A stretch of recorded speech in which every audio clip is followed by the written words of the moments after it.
Gershenson. Here. Jackson. Here. McGilvray. Here. Nelson. Here. Cavell is also on his way. Joliet. Here. Lubes. Here. We have a quorum. Thank you. Please join me in rising for the Pledge of Allegiance. I pledge allegiance to the flag of the United States of America and to the republic for which it stands, one nation, under God, indivisible, with liberty and justice for all. Our first item is approving the minutes from January 17th. I have a motion by Commissioner Jackson, support from Commissioner McGilvery. All in favor say aye. Aye. Opposed? The minutes are approved. Our next item is approving the agenda. I have a motion by Commissioner Nelson, support from Commissioner Gingell. All in favor say aye. Aye. Opposed? The agenda is approved. We move to our first public comment. Is there anyone from the public wishing to comment on items on the agenda? Seeing none, public comment is closed. We move to communications. We have two items under communications. One is the fiscal year 2023 anti-terrorism emergency assistance program. And the second item is the intake disposition report, December 2022, from our animal shelter. Comments or questions? A motion by Commissioner McGilvery, support from Commissioner Gingell. Comments on communications? All right. Do you want to do a roll call? Or if we can prompt the vote, just to make sure. Prompt it the vote. works, yeah.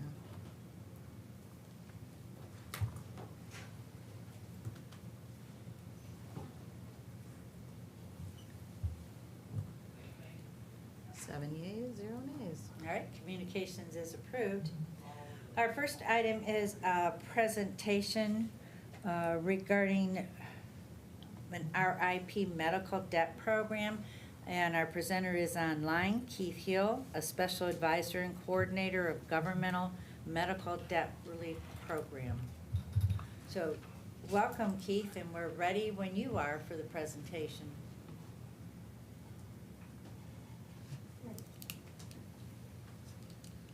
You're muted.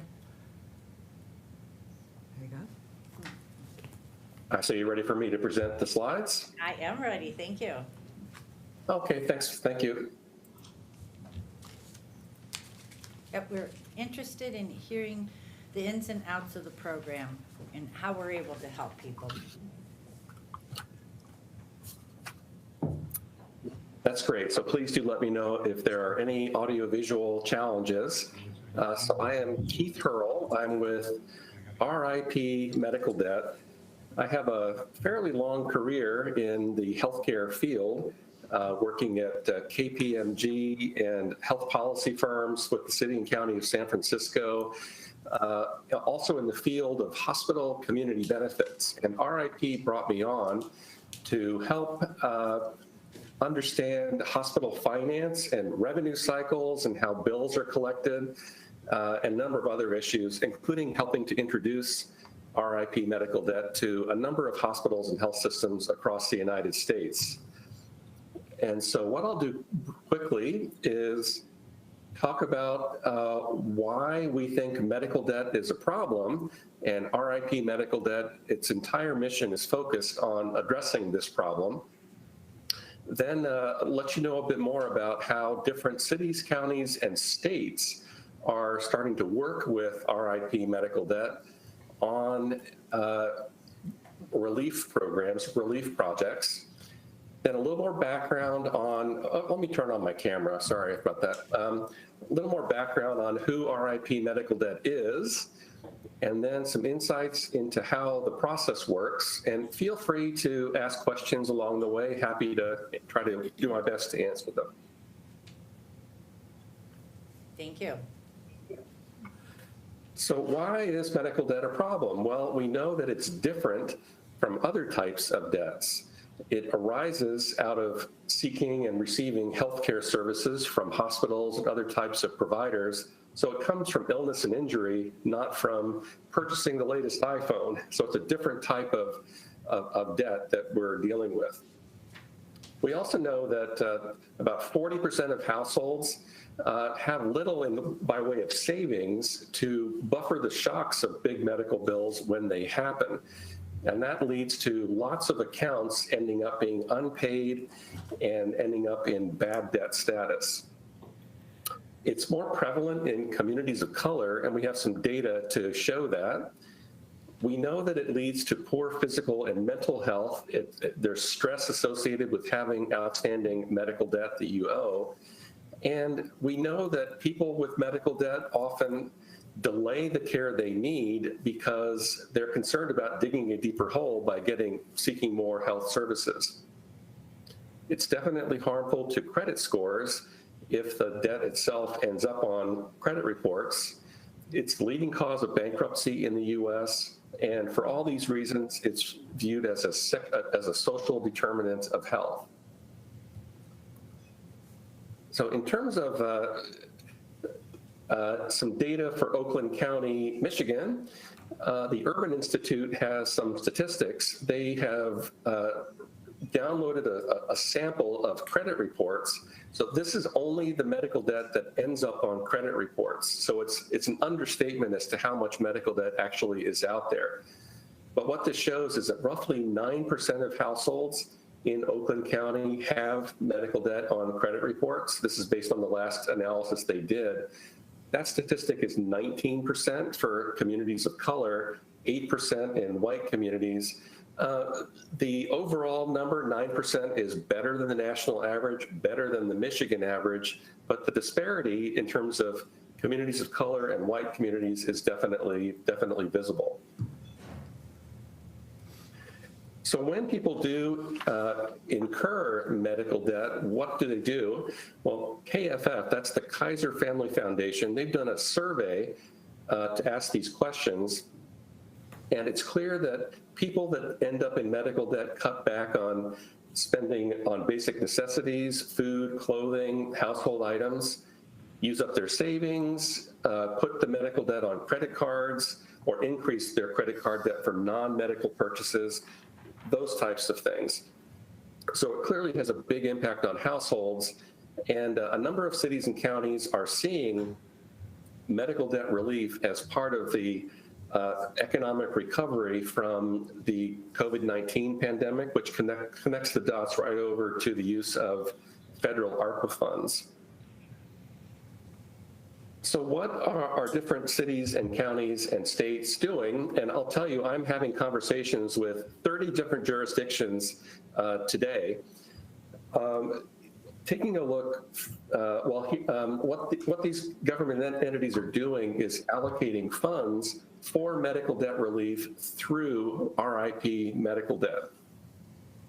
Sometimes these resources are attempts to relieve medical debt for the entire community. So looking at the last row of this table, this is an example like the city of Columbus. They've appropriated $2 million for medical debt relief. And what that would allow us to do, actually I've got a typo there, is cancel $125 million of medical debt for roughly 80,000 families. When the resources are a little smaller, we can help fewer people. So $125,000 helps us cancel medical debt for 5,000 families. At $250,000, we can help 10,000 families. And the way we work these projects is we enter into an agreement with the city, county, or state. Then we go to work recruiting hospitals from the community to sell portfolios of medical debt to RIP for purposes of cancellation. We do that work, we notify all the families, all the patients that their medical debts have been canceled, and then we report data back to city, county, state government on who we helped by zip code, by race, ethnicity, by a number of characteristics that are important to track so we can understand the impacts of this intervention.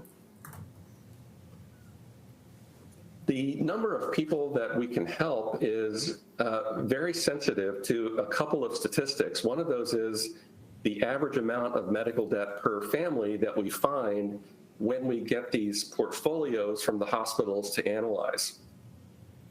It's also very sensitive to how old the accounts are, because the amount we pay for these portfolios, it's very directly related, directly affected by the average age of each account. So these are all accounts where the hospitals have finished their work to try to collect the bills. So the accounts may be 18 months to 2 years to 5 years to 10 years old. And our pricing that we offer to the hospitals is very sensitive to the average age of each account. And so the older the accounts, the less we pay. The newer, the younger the accounts, the more we pay. So we recently completed a transaction in Michigan, and it was a little unusual. The average amount of medical debt was around $1,100 per family, and the average age of the accounts was around 5 years of age. And so we were able to help for that same $125,000 in that circumstance would go and help roughly twice the number of families, just based on the characteristics of the portfolio we were asked to analyze. So we don't really know what we're going to be getting in these portfolios before the hospitals send it to us for analysis. But these numbers are very sensitive, as I mentioned, to the characteristics of the portfolios that we actually are asked to take a look at and to then cancel. In terms of where else we are doing this kind of work, Cook County, Illinois was our first government initiative, and Cook County appropriated $12 million.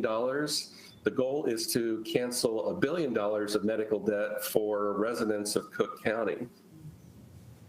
New Orleans, they're at $1.3 million, and we're at work there. We're close to being under contract and talking to the delivery systems there before we get into contract, so we make sure that we will have a successful project. Pittsburgh, they announced $1 million project.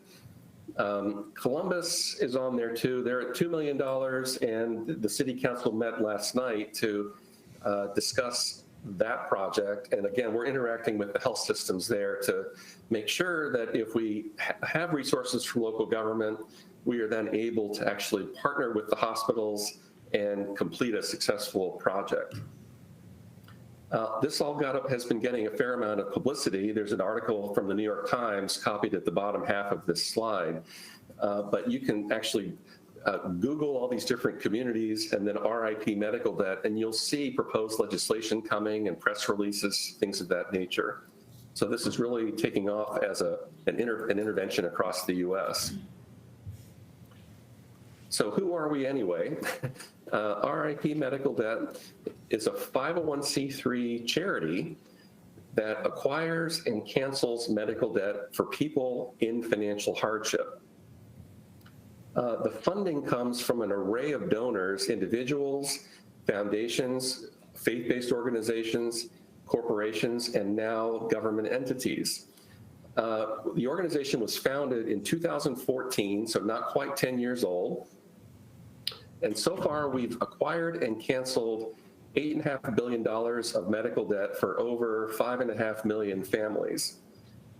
An example of our funding, Mackenzie Scott provided $50 million in 2020 and another $30 million in November of 2022. And of course, she did this after conducting some fairly extensive due diligence on RIP medical debt. She has an army of accountants and attorneys that really make sure that we're a bona fide organization, well-run, well-governed, well-managed. And so we are very grateful to receive those resources. It's really helping us carry out this mission. We're also an endorsed business partner of the Minnesota Hospital Association. So MHA, they are introducing RIP medical debt to hospitals across Minnesota, and we've completed one transaction in Minnesota, and we're about to engage in a couple of others. As a nonprofit, we have a volunteer board of directors, some highly regarded attorneys, former health directors of large health departments across the U.S., hospital administrators, people from the finance industry. And one of the key points that we need to keep making, what we're doing is actually very unique. We never collect on medical debt. We do something similar to what commercial debt buyers will do, that we acquire portfolios of medical debt, but those commercial debt buyers, they acquire the accounts to then make money by collecting on them. We offer an alternative to hospitals and health systems and other providers. We will offer the same kind of economics. We'll offer to acquire these same portfolios, but we don't do any collecting. In fact, we cancel the medical debt as soon as we get title to the accounts. And as I mentioned, we send letters to all the individuals, all the patients and families and account guarantors that whose debts we have acquired and canceled, indicating that the medical debt has been paid in full, canceled but this is an event that is not taxable to the individual because it's done through a gift. We ask the individuals to share their stories, and we're hearing from thousands of people that we've helped about how helpful it is. And so we also provide some information, a little FAQ on who RIP is, so the recipients at the end of the process understand this is a real event. Take it seriously, keep a copy of the letter in case there's any dispute around whether you owe this medical debt, and the letter provides that documentation. So that's just a little bit on who we are as an organization. It's based in New York City. I'm actually personally in the Washington, D.C. area. How do we identify people who qualify for the program? Well, we get these files of patient accounts that have reached bad debt status from the hospitals. We then run an analysis accessing data from TransUnion Healthcare, now FinThrive, and they will let us know for each household what is the estimated federal poverty level for each household. And we're interested in acquiring medical debt for people up to 400% of the federal poverty guidelines. We're also interested if the amount of medical debt itself is 5% or more of annual household income. So those are the only two criteria that we use to identify what we call qualified medical debt. So a hospital might send us 100,000 accounts.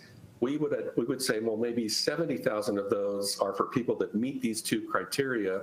Therefore, we would like to acquire these 70,000 accounts. We don't want to acquire the other 30,000. Those stay with the hospital. But we will take those 70,000 accounts off the hands of the hospital based on, and we'll offer a fair market value pricing for that transaction. And then as quickly as we can, we will then cancel that medical debt. When it comes to using government funds, we're careful to make sure that we're only using funds, say, for Cook County for people who live in Cook County, or funds from the city of Toledo for a city of Toledo residents. And we do that because we do that using zip codes, or actually zip +4 information, because at least in Toledo, for example, the city boundary goes right through the middle of certain zip codes. And so we know we need to go down to the block level of detail to make sure that we're only using the city's funding for city residents. Keith, A little more on our hospital transactions. So far, we've completed roughly 70 transactions. And you'll see that the top three here, the first three, you actually have the name of the organization. Ballot Health, it's located in Tennessee and Virginia, 21 hospitals, and that one got written up in the Wall Street Journal. So we're able to name that one so you know who it is. Vituity is a physician company that they supply emergency room doctors, hospitalists, anesthesiologists to hospitals. We've helped them now in 5 states, and we can name them as well because you'll find press releases about that. Haywood is another one in Massachusetts. The others decided not to make public announcements about the fact that they've done this work with RIP medical debt, or at least not yet. I will tell you that the fourth from the bottom is a multi-hospital health system that operates in a number of states, and one of those is the state of Michigan. And so we were able to acquire medical debt for a number of hospitals in Michigan, and we're at work attempting to cancel those accounts as we speak. Just to describe how it works when we are doing this process with each hospital, The first step is we enter into a business associates agreement, and that's important to protect the personal health information of all these patients and guarantors.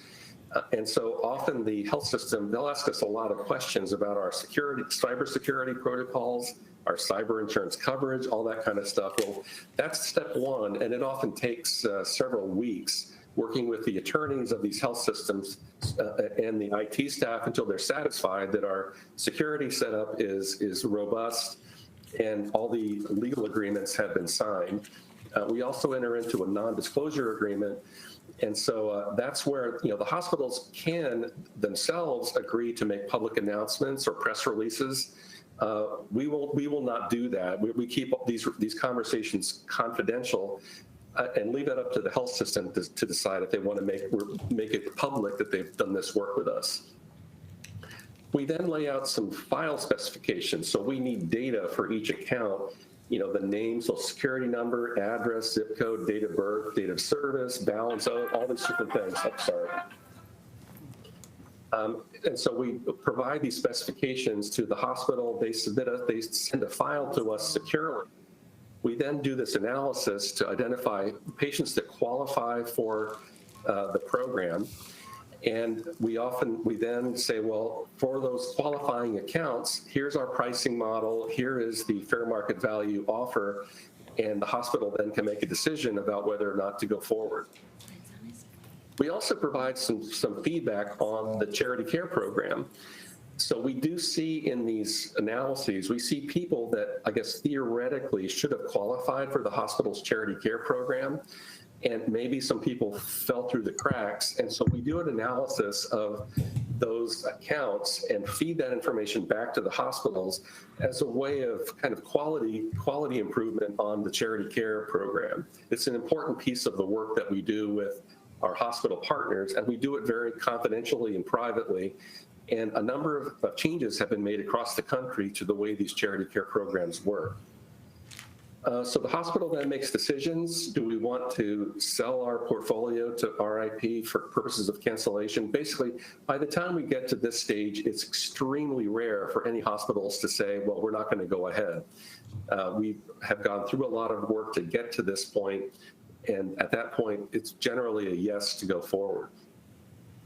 Then the communication strategy is developed. Like, if we're going to make an announcement, what's the best way to have the messaging go forward? And RIP has a VP of communications that works with the hospitals on press releases to make sure things are accurate and well stated. We then take title to the accounts, we cancel them, and we feed back to each hospital a detailed listing of all the accounts that we have acquired. So the hospital, they no longer belong to the hospital. The hospital has to do some accounting to basically take them off the books. Patients then get letters. And of course, as I mentioned, many of them are absolutely thrilled to get these letters from RIP Medical Debt. Often we do encourage some kind of press in the community before these letters start to be mailed. And this is so there's public awareness of the fact this is happening. And the patients take these letters seriously. They don't think, oh, this is yet another collections effort, that kind of thing. So we're doing our best to differentiate the look and feel of our envelopes from what patients might be otherwise be getting from an attempt to collect on the bill. We then require our partners to remove any derogatory credit information if any was placed for the individual or the account. And we're not able to do that at RIP ourselves. It has to be removed by whoever put it there. So that might be the collections agency or the hospital. And then the last step is to go ahead and implement the communication strategy. So just a quick picture of how we do all this work. Funds come from the philanthropic community and or from government. We then work with the hospitals to get these files of medical debt that has reached bad debt status. We analyze those files. We qualify the accounts for this program. We then offer to make a purchase, and we share data back and forth with the hospital as we go. There's communications, and at the end, we notify the patients that this has all happened. What makes this work, the sort of the magic of all this is it comes from the, oh gosh, hang on. I have a technical thing here. Sorry. Some software was trying to be updated. What makes this all work is it's the cost to actually acquire portfolios of medical debt after it's reached terminal bad debt status. So once the accounts are 18 months, 2 years, 3 years, 4 years, 5 years old, we can acquire these accounts for less than a penny on the dollar. So this statement at the bottom here, that $1 of resources can buy $100 or more of medical debt, that is true, and that's what makes that's what excites our donor base. It's what's exciting government to be willing to commit resources because of the impact that we can have on canceling hundreds of millions of medical debt in communities. It's rare to find a return on investment that is anywhere comparable to this 1 to 100 relationship. We like to say we think this is a win-win-win solution. Patients clearly benefit because their medical debt is canceled tax-free.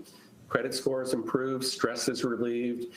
There's better access to care because people get the preventive services they need, and the ability to afford basic necessities because paying on medical debt is not crowding out the ability to buy food and housing, those types of things. It helps the community in a number of ways. Remember, medical debt is more prevalent in communities of color, and that's the health equity aspect of this work. The hospitals benefit as well because these accounts are dormant. They're not trying to collect on them anymore. We are willing to provide cash for these accounts based on a fair market value assessment, and so the hospitals actually do get some funding out of it. They also get some feedback on the financial assistance program. And we've heard from several that have made sort of internal announcements that employees are thrilled that, hey, we're doing this to help our patients, and members of the medical staff are as well. So these are sort of, it's high-level summary of why we think this is a win-win-win. We do get some feedback from our provider partners. Vituity has a statement, the chief medical officer, saying we were inspired by this partnership.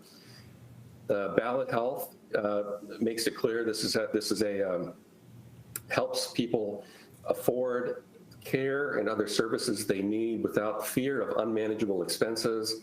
And Med Health System is in the Southeast. So we hear these types of, we get this kind of feedback pretty regularly. And of course, we do hear a fair amount directly from patients, and we're asking them to provide their testimonials. And so we have, like I said, thousands of these stories coming back from the people that we've helped. And we do like to share these stories back with our funding partners.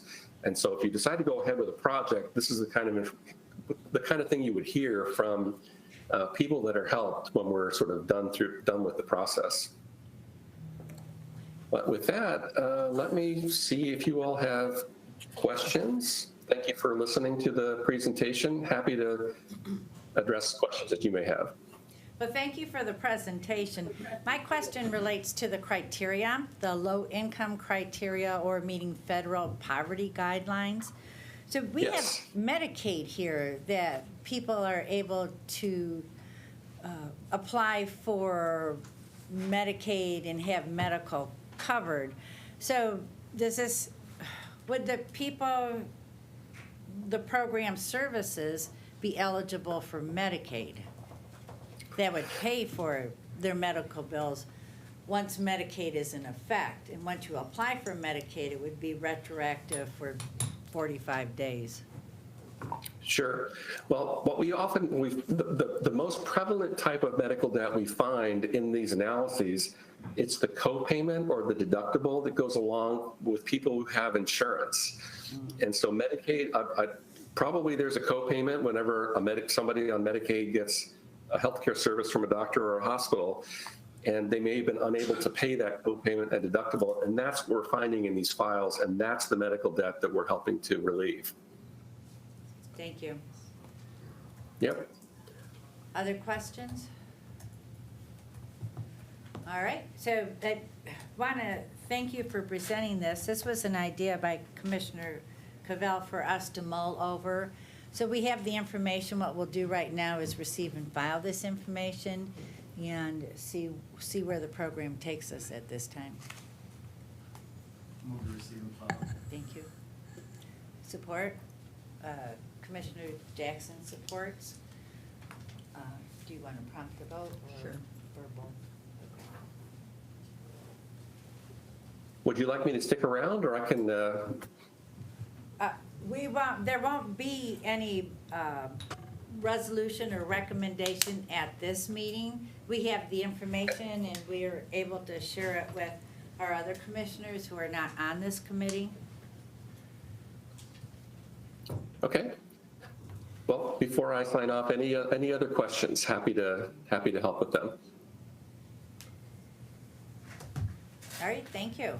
It was Thank 10 you. Hearing none, to thank receive you. and All right, file. take care. Thank you. All right, 10-0 to receive and file. We move on to Health and Human Services. We have one item, a position deletion and creation. Leanne Stafford is here to present information on this. Would like to make a motion. I have a motion by Commissioner Gershenson, support by Commissioner Joliet. Thank you, welcome.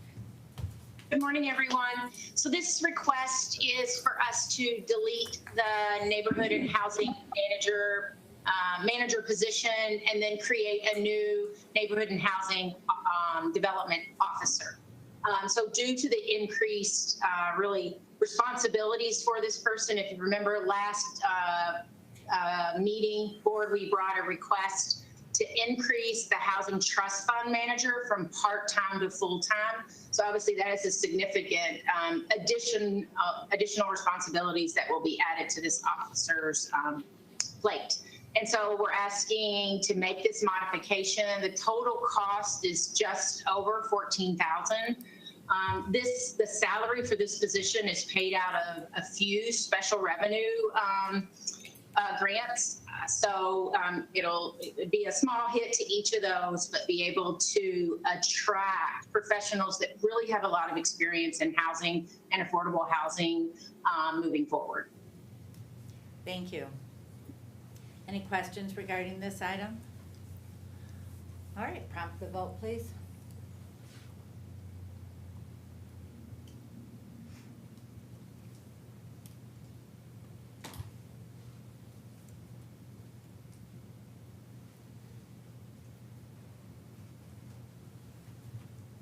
You have 10 yeas, 0 nays. All right, motion carries. Thank you. Our next item is from our Animal Shelter and Pet Adoption Center, staffing modification, positions creation.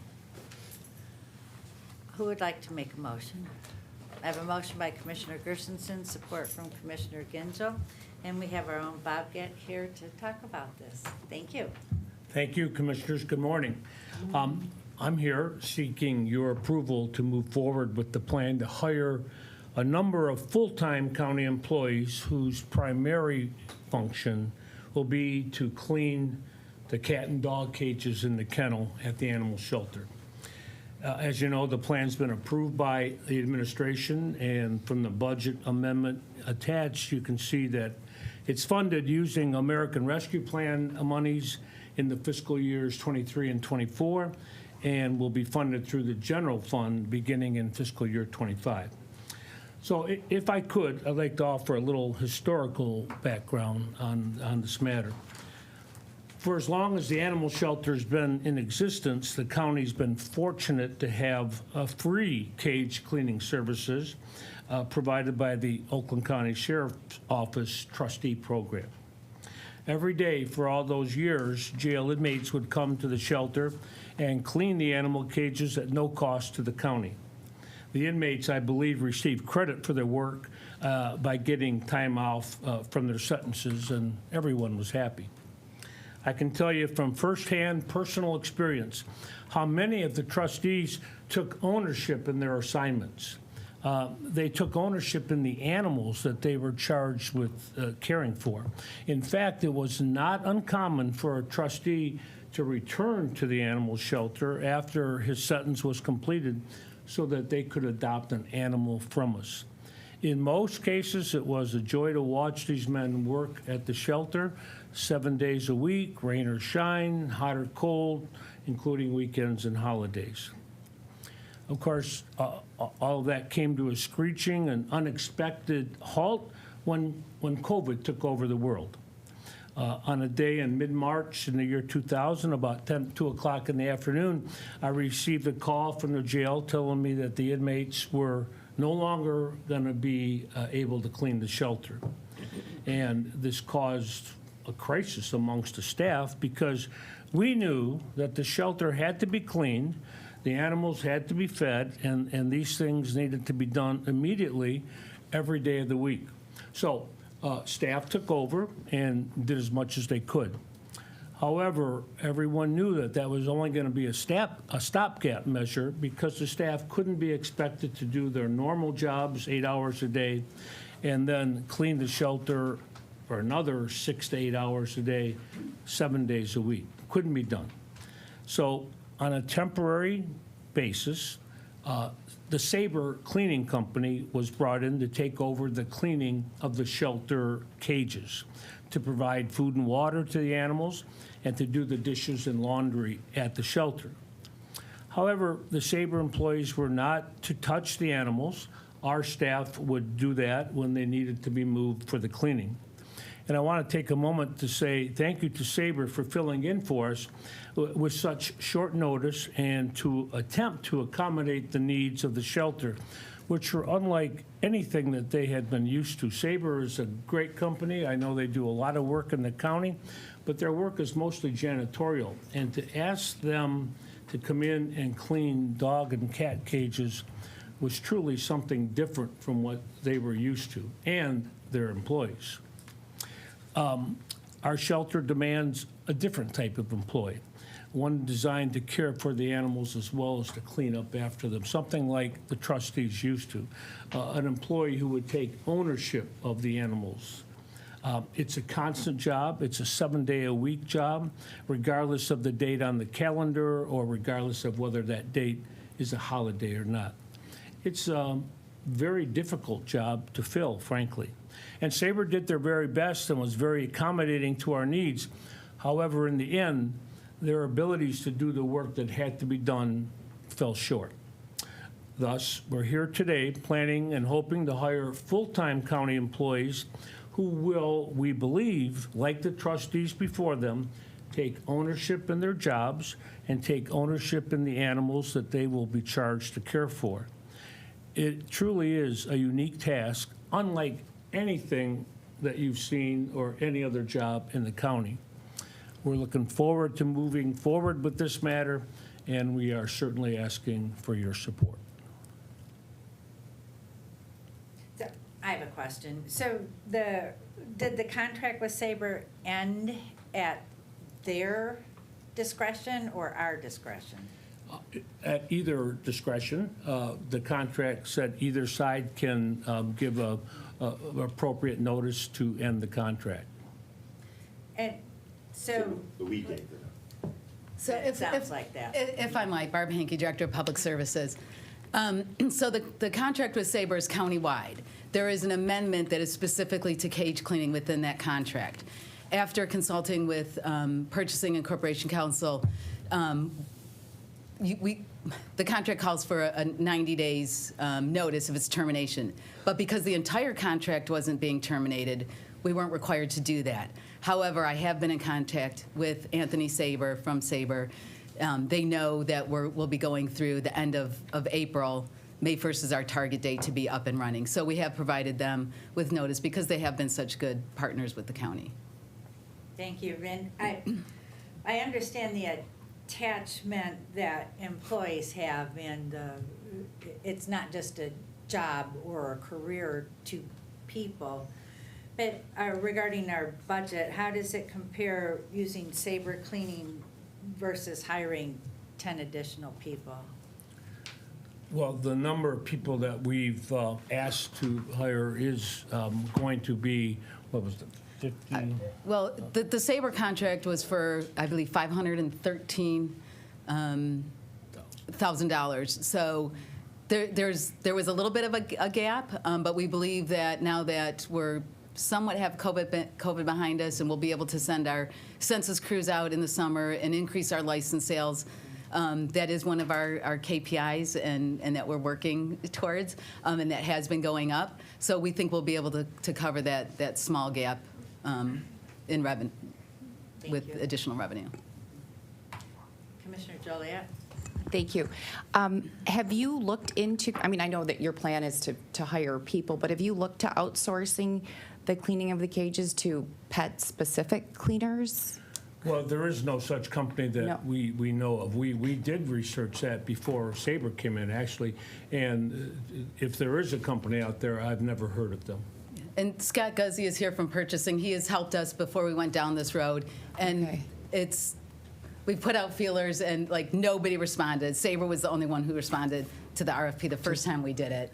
Okay. We looked quite extensively, and they were the only ones we could find and ask to help us out. Then the answer was tough. beg. And we looked at volunteer organizations also. Oh, that's a good idea, But yeah. the thing is you get to the point, you need somebody at 8 o'clock at night, and there's no volunteers, what do you do? You know, because there's always needs going on. Yeah. And, Mike. and it's, as Bob said, it's 7 days a week, including holidays. So on Christmas, on Easter, you know, we need to make sure that people are going to be there. In fact, this past New Year's Day, we had a shortage of staff. Bob and his staff had to get on the phone and calling people on overtime, and I actually went in and spent 3.5 hours doing laundry and dishes on New Year's Day. So it's come to the point where we can't, you know, we need to make sure that the animals are taken care of. That has to be the first responsibility. Okay, thank I you. do prefer in-house services versus privatization. Commissioner Woodward, followed by Commissioner Jackson. All commissioners are welcome to take a shift. No, I mean, this is definitely, I mean, to specialize and to be able to have the support. I guess my, two questions. So we used to rely on trustees, and that doesn't seem to be a reliable, there isn't a capacity. I mean, we have the sheriff department here, that there's no way to do it, or there's not, We don't have the capacity yet. we don't have the capacity yet. But is it potential in the future, like in year 2, 3, I mean, whenever this contract was to expire, there might be some cost-saving measures to help augment whatever staff support is here. That would be wonderful. To draw down, because then it really does get to the cost. So this is about $500,000 above and beyond what the existing contract was? No, this is, the existing contract was for like $513,000. Got So it. we're taking that money and shifting it to pay for these positions. And, you know, keep in mind, this is 10 positions, and it sounds like a lot, but when you're working, you know, 7 days a week, that's sort of what we figured the bare minimum. So we are looking, hopefully in the future, to at some point, work again with the Sheriff's Department and the trustees to fill any additional gaps that we might have. And the revenue that, I mean, well, outside general fund dollars, the revenue that, I mean, animal control and the pet adoption system brings in is through the adoption fees and through the license. the License dog sales license, is our dog primary license, source of right. revenue, yes, sir. And what's the fee right now? I know there was a slight increase in the last budget or previous, what's the dog license fee? Our typical license fee for a spayed or neutered dog is $15. Okay. I mean, since we had a contract in place and using dollars that we can, and those dollars expire at a certain point, it probably warrants, maybe during the budget process, to look at that again to see if we can recover the $513,000. I mean, we might have to go up to $20 or lock in. Do we offer like a 3-year? We do offer a 3-year, and as Barb said, we are making a concerted effort right now to up our license sales. In fact, right now, before 12 o'clock, every Tuesday, we offer a free rabies shot to all Oakland County residents if you come in and purchase a license. We just recently expanded our sales to pet store owners. We've never done that before. We collaborate with any partner that we can, and we're doing our very best to get up to our pre-COVID levels of license sales. COVID changed a lot of the way our veterinarians operated. That's why we are offering these rabies shots, because sometimes it takes months to get in to see a vet now. So we want to make it as easy as possible for people to get their rabies shot, so that is a requirement to buy a license. So we're doing everything we can.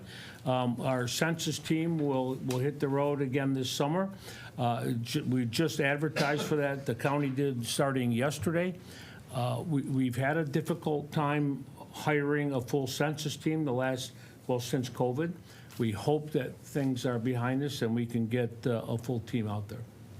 Yeah, and I mean, the license fee is just like, so, I mean, commissioners know, like, this isn't like an optional thing. It's a state law requirement. Absolutely. That your that's dog, just dogs, not cats, dogs, must be licensed. Any dog 4 months of age or older in the state of Michigan must have an appropriate dog license from the county in which they reside.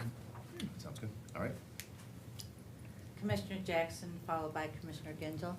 Mine is real quick. As far as the trustees operation, they would come and work 24/7, 365? No, they Trustees? work 365. They would come about 7:30 in the morning and stay till 2:30 or 3 o'clock in the afternoon, 7 days a week, every single day. So the night shift is performed by current employees?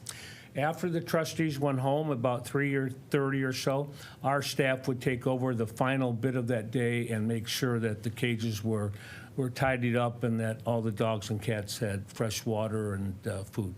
So it really isn't a 24/7? It's not 24/7. So we've never had 24/7 cleaning the cages, no. Okay, all right, thank you. That clarifies some questions with me because I was, saying the trustees are allowed that flexibility, but no. Okay, thank you. Commissioner Gingell, followed by Commissioner Cavell. And Commissioner McGill. Thank you, Madam Chair. Just two things. So as you get your individuals going out and looking for opportunities to raise license revenues, that means that people in our communities that don't have their dogs' licenses will be approached about getting them licensed. Can we just make sure that we get some type of communication out publicly so people understand that we're moving back into the game pre-COVID? Dogs got to be licensed. We're going to be out looking to validate that. Don't be alarmed if the county shows up and says your dog needs a license. Commissioner, every year, we send a letter from my office to every city manager or township supervisor stating that we're going to do a census this summer. And then when we pick the communities where we're going to census, we send a letter directly to that same manager and the police chief in that town, telling them what days we're going to be there. We give them private phone numbers that they can use to contact our office if there's any problem. We never just show up a surprise. And our census team always have identifying uniforms and badges that they carry, and we're always there to ensure they're. Sure, I'm just suggesting, so all that's great. I'm suggesting you get a message out to things like the Oakland Press, other local papers through a press release, because it's the public that needs to understand it, in addition to the city managers and everyone else. The other thing I was going to say is, what do you think the likelihood is of being able to hire 10 people and have them in place and onboarded by April 1st? Say it again? What do you think the likelihood, what's the probability that you're going to be able to, I'm not trying to be nasty, I'm trying to be realistic. I know people that have flower shops and other things and they can't hire people. And you're going to try to hire 10 people between now and April 1st, and that means they're onboarded by April 1st, which means you've got about 45 days-ish.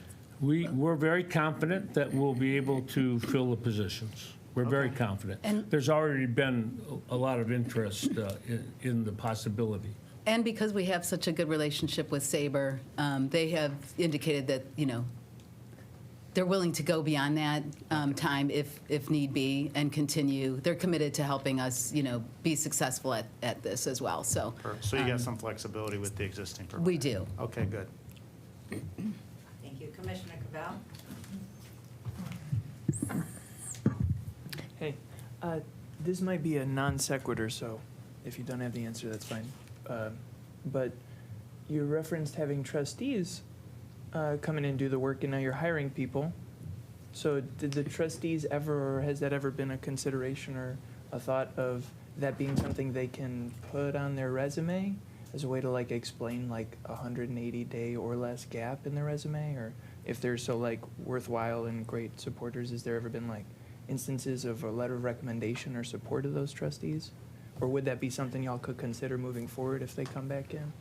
Yeah, I think that that's an excellent idea, and the sheriff's office also has inmate, caseworkers that provide different types of services and classes, and yeah, that would be something that as, part of their employment skills and helping them build a resume, that if we had trustees, that would certainly be something that they could consider.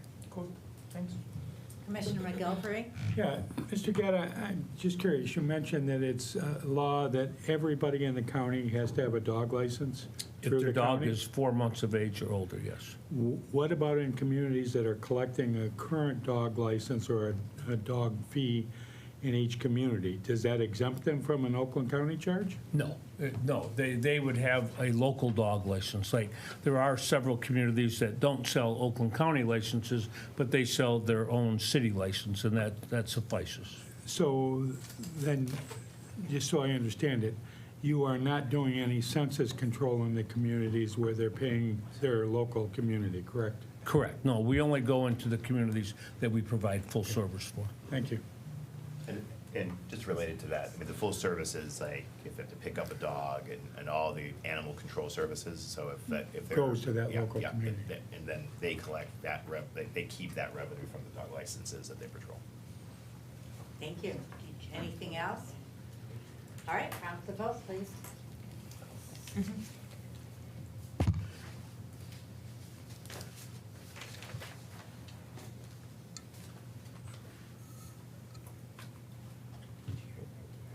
You have 10 yeas, 0 nays.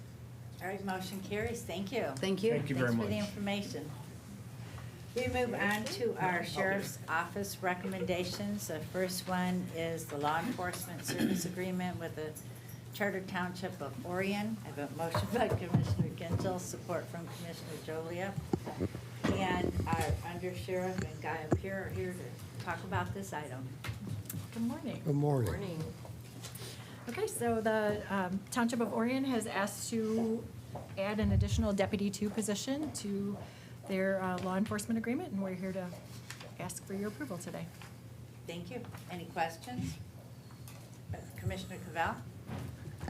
Yeah, I was looking through this, and it looks like, help me understand the math, because Orion Township is expecting to pay $147,000, and the cost will end up being $150,000.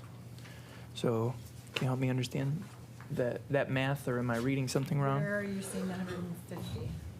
In Schedule A, Okay. that it'll end up being $150,000 a year. That's in 2024 and 2025, so the rates Yeah. are set. 23 is prorated. That 147 is the amount, is a contracted rate that the board has approved for 2023. Mm-hmm. And then, but And in then rates 24. increase each year. Right. So that would be the contracted rate for the next. And actually, these are calendar year rates, and then the budget amendment is a fiscal year, so there's always some overlap. So the amounts aren't exactly, what you see in the budget amendment is not the exact contracted rate, because we have to prorate it for the calendar year versus Sure. the fiscal year. But then next year, or fiscal year, calendar year, however you want to do the FY 2024 and 25, it's Mhm. 150. And this letter they sent us says they expect to pay 147. Right, and they So would pay what's- 147 for the calendar year for that position, Okay. and that, but the budget amendment going forward, so then what we have to do for calendar, or for fiscal year 24, it will be a portion of the 23 rate, and then the balance of the 24 rate. So we it'll have all 3 true months. up. Yeah, Okay. so, because the law enforcement rates are January to December, and the fiscal year is October to September, so Okay. we have to adjust it that way. Thank you. Commissioner Gintel? Yeah, thank you. So I just want to make sure I'm clear. So the communities that contract with the sheriff's department, they actually request the head count and by title based on the needs of their citizenry. So this is Orion Township coming to Oakland County saying, we'd like to add a position at this level, at this contracted rate. which the Board of Commissioners adopts the rate across every single community. It's the same. Absolutely. There's nothing Mhm. different. Okay, thank Correct. you. In their letter, there's a lot, on the back of the item, there's a letter from the Charter Township of Orion. So we're planning to include those moving forward, just so everybody has the letter from the municipality saying this is what we're requesting. Thank you. All right, Commissioner Woodward? So the contracted rate, I mean, I'm gonna be like a broken record here. Does the contracted rate today fully include all the indirect costs associated with having, that is borne by the county?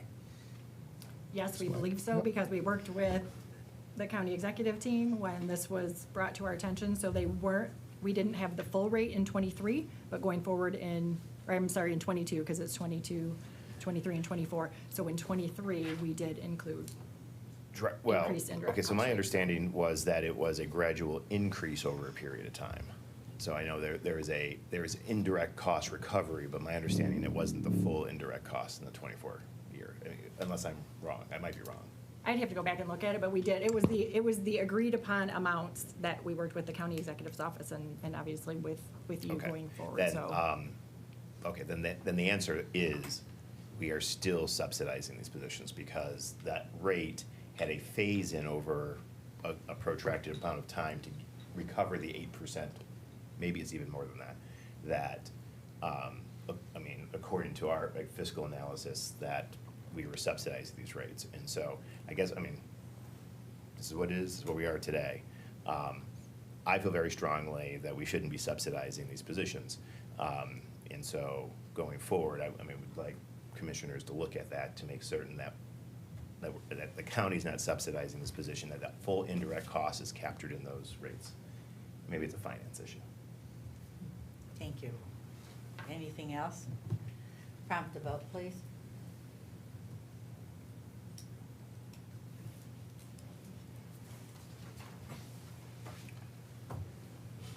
You have 10 yeas, 0 nays. Motion carries. Thank you.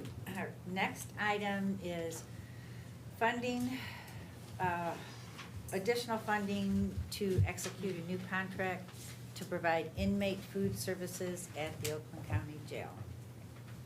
Have a motion by Commissioner Gingell, support from Commissioner Joliet. So I know that there's a lot of conversation about the contract and food services, so happy to hear what any additional information you'd like to tell us. Okay, so obviously, we all know that we have to provide food services for inmates in the jail. Back in September, we sent out an RFP. The current contract was set to expire in January. We have since extended it to do some additional due diligence in the RFP process. But bottom line, as you know, Mr. Gatt stated, the whole business model for everything that we do has changed, and our food service previously included a whole group of trustees that help provide food services, and we don't have that available anymore, so we had to absolutely, we anticipated cost increases because there's so many external factors. We've all experienced grocery increases, so there's food increases, there's supply chain issues, there's staffing issues. So the agreement, the current agreement in year 5, we're at about, it's .817 per meal, so 82 cents a meal. The new contract that we're recommending for year 1 is at $1.26 per meal. So overall, we're asking for, in the next 3 years, we're asking to enter into a new agreement at an increase of $1.5 million. That's over the 3 years. So fiscal year '23 is prorated at $304,600. But basically, we had to go out to bid for this, and we had to ask for a number of things for a post-pandemic business model. The number one thing is a fluctuating number of inmate workers. So what we did is do percentages, that if we had 75 to 100% inmate workers, it would be this cost, or if we had, you know, down the scale.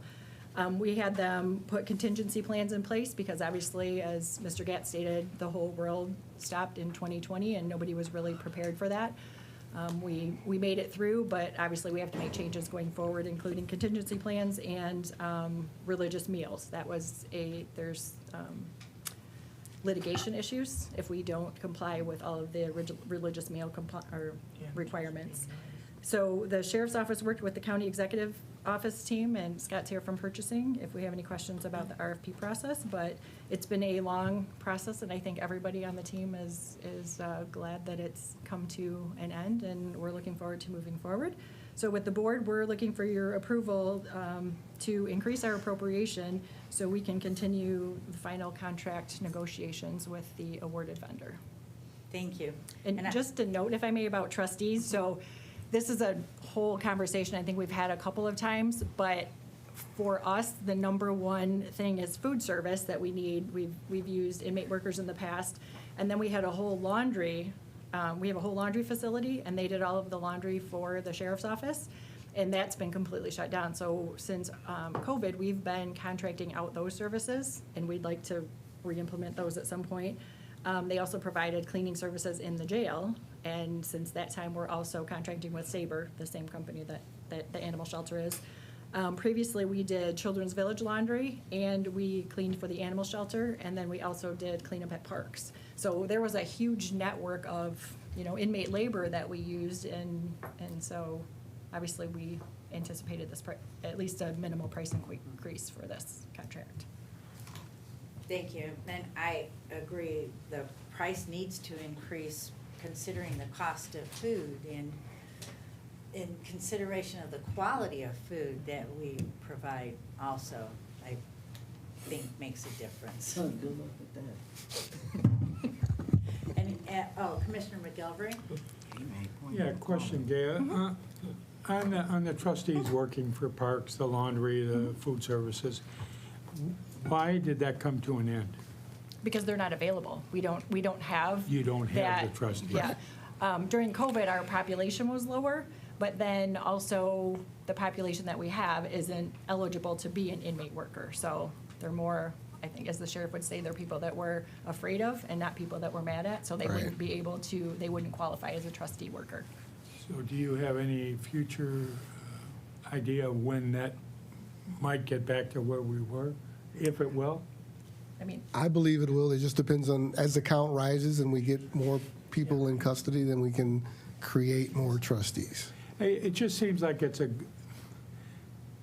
always been a very good program to get people out of that environment of being in jail, to help out. And I just think it's good for them and good for the county at the same time. So I would like to see it continue if at all possible. It's slowly coming back. We've got some inside, but we don't have enough to where we can send them out.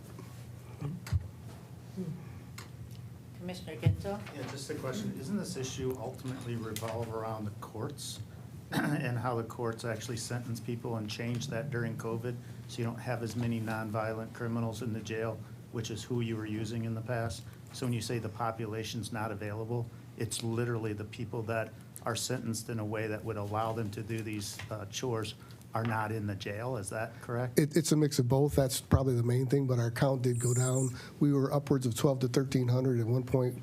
During COVID, we were as low as 500. We're back over 1,000 now, so we're slowly getting up there. But yes, to your point, it's definitely the type of inmate that we have. Thank you. Anything else? Commissioner Gershenson? Thank you. What was the price per meal? That's breakfast, lunch, and dinner? yes. So it used to, or currently it's .817, so Yeah. 82 cents, and now the new recommendation is $1.26 per meal for the first year of the agreement, and then it goes up accordingly. Right, of course, that's a whole nother issue. Who hires the dietitian that oversees the meals? They are part of the contracted. So do Yeah. they work for Aramark or they work Yes. for us? Yeah, so they're Aramark employee. Thank you. Commissioner Cavell? To what Commissioner Gershenson said, it made me think of, there is an increase in cost per meal each year. Is that amount and rate standard, or is there some other reason why the cost went up? Because if meals are 81, 82 cents, isn't like the national average 85 cents? So I understand inflation and all that, but the cost going up each year feels, I don't know. Can you tell me why? Well, and a portion of it is staffing as well. So each proposal that we had, this one actually has an increase in 2 staff members. So that would contribute to part of it. But yeah, overall, it's mostly inflation and the cost of, and I mean, 81 cents is really pretty low. Sure. So, and that was year 5. Obviously, the pandemic has changed so many things. That 81 cents a meal isn't realistic anymore, even in the current, obviously, we're getting charged that because we're in the current contract, but Sure. I don't think it's realistic. But is in 2024 it going up by like another 30%? Because in 2023 it went up because of inflation? You know what I'm saying? Right, I mean, we evaluated each proposal and they all had increases in the out years, so. Right. Were these increases more nominal than the other group? Yeah, overall, Yes. the cost was Okay. much less. Was their commissary percentage the same? See, one thing I'm trying to wrap my head around is these companies are trying to make money off of our incarcerated residents and their families. And they're using us as the way to, and our taxpayers as the way to make a profit that isn't kept in our county, and I don't even think our state, right? Are these 2 companies from here? So like, this is very extractive. So I'm thinking about how can we limit that extraction? So for example, the commissary is 50%. The Fresh Favorites is 35%, right? These like margins that are built into their contracts. They're How can we- they're for-profit companies. I mean, at the end of the Well, day, so we yeah. look at the lowest qualified bidder too. We have to feed the inmates 3 times a day, so this Right. is, Wasn't at there the a end of the time day, when it's a we used business to- decision. Right, but wasn't there a time when we used to do this in-house and There didn't we was. just see the animal control talk about bringing staff in-house because costs are rising so high? Yes, sir. Okay. Food for thought. Commissioner Jackson? Yes, I just want to piggyback on something my fellow Commissioner Gengel stated as far as this may start with the courts. And we did have a reduction in population because of COVID. And Under Sheriff Childs mentioned that we are the population is ramping back up. I'm concerned with just the comment that it starts with the courts and jail reform and all kinds of things that are going on. Barbara Henke's not here anymore. To reduce the population outside of a pandemic. Okay, pandemic, we're looking at coming to an end. But now we're looking at other arenas that are trying to decrease the population that affects these kind of contract pricing. There's a note on the pricing page, and it says it's year 3, but it's saying, and it might be a note that is pertaining to every year, that says there's a $90 charge per hour when we don't use the contracted employees from our Aramark. So I guess I'm just at the point where it doesn't seem to me as though the cure to this will be more inmate labor, but looking at, where we're trying to go as a county as far as jail population reduction efforts and court proceedings that are trying to decrease the population. Seems like we're at a point of diminishing return as far as inmate work, because we're trying to reduce the population. So what do we foresee? I guess we have an Aramark person here, right, who was introduced to all of us. And we know that Aramark is a for-profit company, but at the same time, this is something that's affecting your operations across the board, because, Oakland County Jail is the only jail you service. What do we foresee in the future? Continued increased pricing? Or is there another way that we can fulfill this gap without trying to intentionally increase our jail population?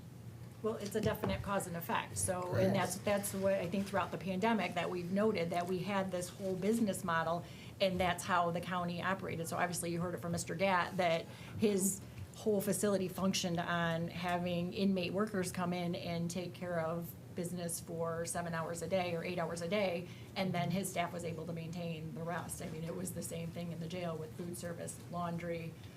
So every service that we're not able to provide with the inmate labor, then that's a cost on the other side. So we've had to negotiate contracts and try to find people that could fulfill that. And it's tough because, like somebody said, you can't there's a lot of businesses that are struggling to hire, employees in the outside world, much less get them to work inside a correctional facility. So yeah, there is a definite, and that's more of a philosophical question, I think, that, okay, you want to keep people out of jail, but then the ones that you're keeping out of jail would most likely qualify to work in this program and be able to provide these services for the county. So yeah, there is a cost on the other end of that, and that's exactly what we're experiencing. And as Sheriff Childs mentioned, he said, or you mentioned it, it's not who we're mad at, but who we can use. But at the same time, we're not trying to jail who we can use. Right. Exactly. Right. So, I don't know.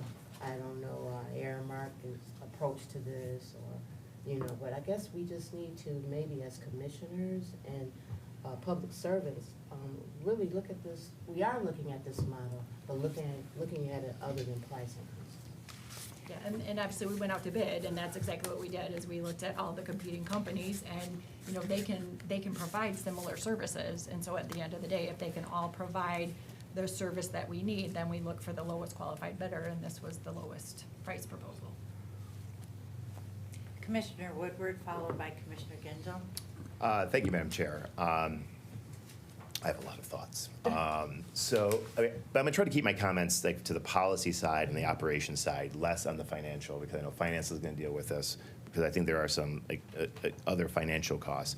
I just want to remind everyone, the reason why we're bringing this before us in this capacity is because this was one of the contracts requests to be pulled off the budget to be authorized, where, could have not otherwise been, because it's a pretty large, substantial cost, and because it's generated a lot of questions in the past.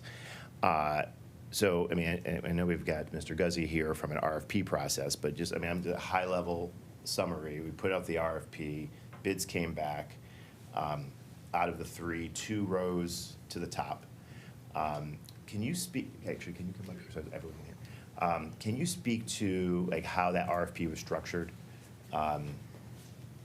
What percent was, points awarded to cost, and then what points to the technical aspect? I don't have that all with me right now, but cost, if I remember, was approximately about 20% of the total RFP piece. Because we looked at the quality, the staffing, references. That was the technical side. Technical of piece of it, yeah. We're putting emphasis and weight on that. Right. I think that's important to realize, because once that went out, then the two top out of the 3 were interviewed by the panel. Right. Who were all? Who were all on the panel? Captain Vida was one of the members, Katie West. Yeah, so Lieutenant Weir from the jail, and then Deputy Leitner, Who works in the kitchen. who oversees the kitchen, Katie West, who is the supervisor of contracts and grants for the sheriff's office, Diana Fisher, who is an accountant. She has a new title, and I can't think of it off the top of my head. Joe Dahl, who is the buyer from purchasing, and Terry Brockmiller, who is the financial analyst that works in fiscal services but oversees the sheriff's office budget. Questions were raised, and I think we're looking back in some of the challenge. COVID definitely had a challenge, but even before COVID, we had some challenge. There were staffing issues, right? So when, if staffing, of the incumbent provider couldn't, no shows, then it had to be backfilled with correction staff. There were times where that occurred, yes, sir.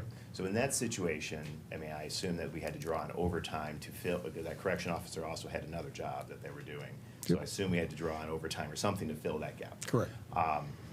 Who paid for that? County did.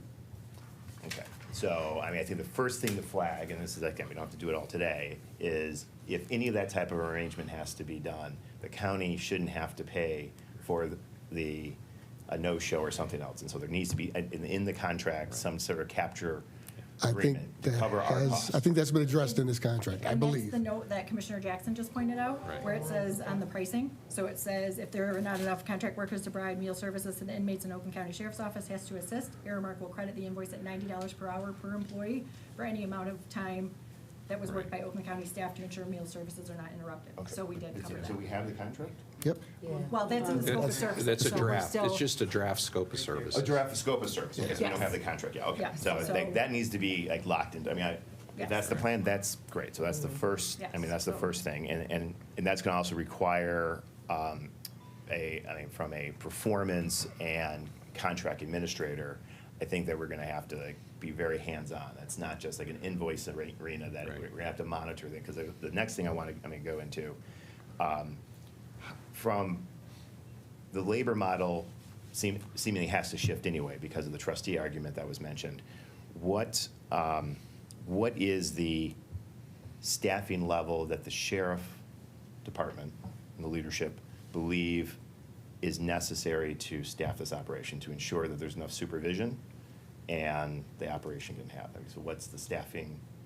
Did everyone bid the same level of staffing, or are there different levels of staffing? There were different levels, and currently, right now, I believe Aramark has 7 employees, and they've proposed to increase it to 9, and I think that was satisfactory with the team. Okay. What, so did all the vendors have the same, I mean, do they have different amounts? No, so my understanding is that the next qualified vendor had proposed 12, but then the increase from, hold on, check my notes. So their proposal would have been an increase over the next 3 years of 3.8 million with 3 additional staff versus the 1.5 million. Okay. So I mean, 9 people is what the sheriff, is the adequate supervision that's necessary to maintain operation? Yeah, because it's an increase over what they have now, so yes, that would be good. Well, that's 2 different answers.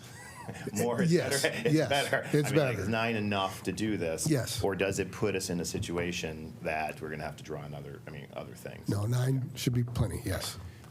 In terms of the food, nothing like a bunch of grumbly tummies and not good food to upstate a population that makes everyone's job harder. What is I mean, are these cold meals, hot meals?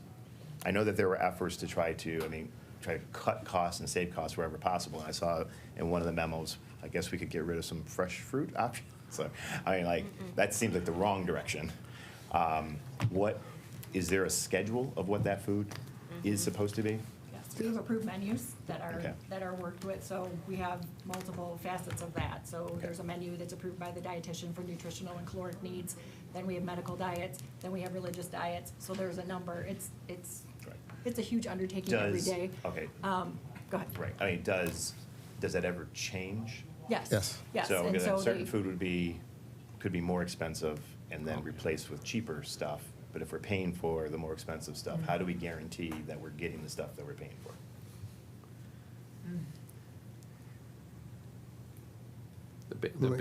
The basic meal, we're in control of, but we do have a cost increase you saw for the medical and for the religious, and that could change, you know.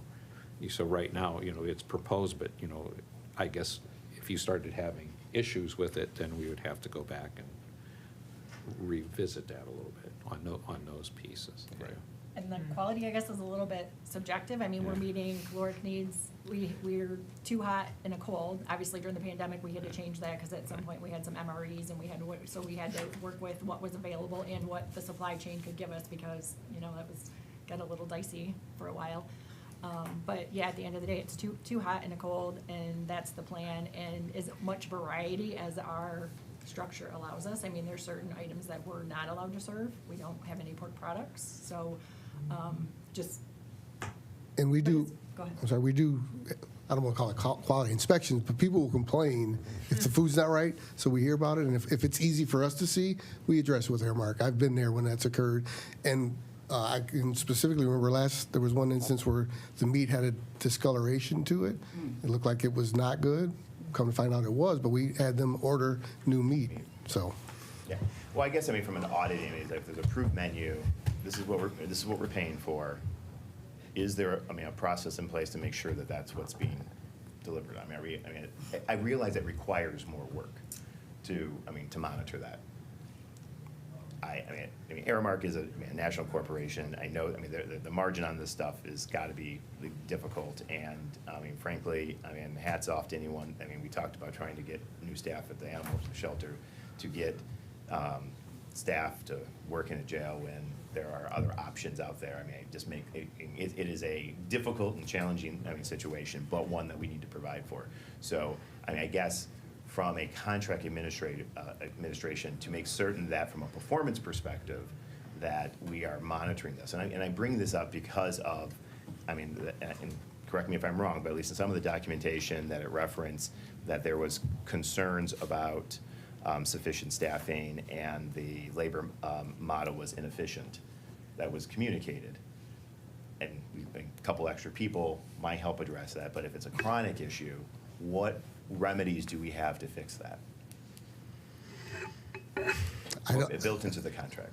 We looked at that, and actually that was part of our, one of our second interviews, is we asked the companies, okay, if something, you're losing people because there's a COVID or whatever outbreak, what resources do you have available? Well, Aramark had quite a few more resources available right here in Michigan because they have multiple contracts compared to the other resources in terms of labor. People, labor, because that is their biggest issue. And I get that, but then we have a problem staffing before.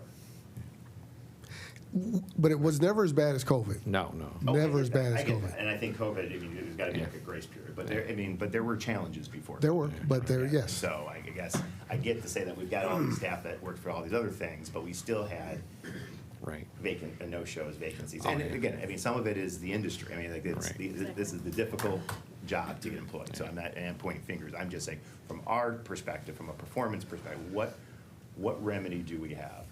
Like, if this is not, does it have the same type of language that we, reserve the right to, economy changes, food prices changes, to give notice and go out to bid? Our contract, we always have that ability in any of our contract. If they're not performing the way we want, they have a right to cure, but we will present to them, and if they can't cure it, then we can cancel the contract. And I don't want to be particular. This is to me, given the size of this contract, and because that is a significant increase, and there was going to be some increase regardless, that we need to be able to make that happen. In the RFP process that we also went to, we submitted a best and final offer request to the top two vendors, communicating we really want a reduction in things. But it didn't seem like the commissary arm was part of that. Was it? Were we just looking at the best focus of price on the food? They had the opportunity to make any type of change, but they both focused on the food, and they did not change any of their prices. What percentage of the population uses the commissary on a daily basis? Probably 100%. Anybody who can afford it will, I would say. Captain could speak. Yeah. I would too. I heard your voice. It has to augment the. It could be, but they sell candy bars, letters or envelopes to write home if they still do that, paper. It's any and everything. It's not. They may augment their meal, but it's more the sweets and treats and then hot eats when they used to do hot foods. And is it the same? Does the dietary person approve what's in there, or and then the prices of that stuff? Who controls that? Does the vendor control that, or do we control that? The vendor controls the prices, but and what's sold. Yes. Okay. So how much revenue do we get from? Got me on that one. I was gonna say, It doesn't come to the we sheriff's have to office. look at that because it's been zero for the pandemic because we cut fresh favorites, we cut whatever, so it's really been diminished during that time. We're not back to a new normal, so I'd have to get you numbers on that.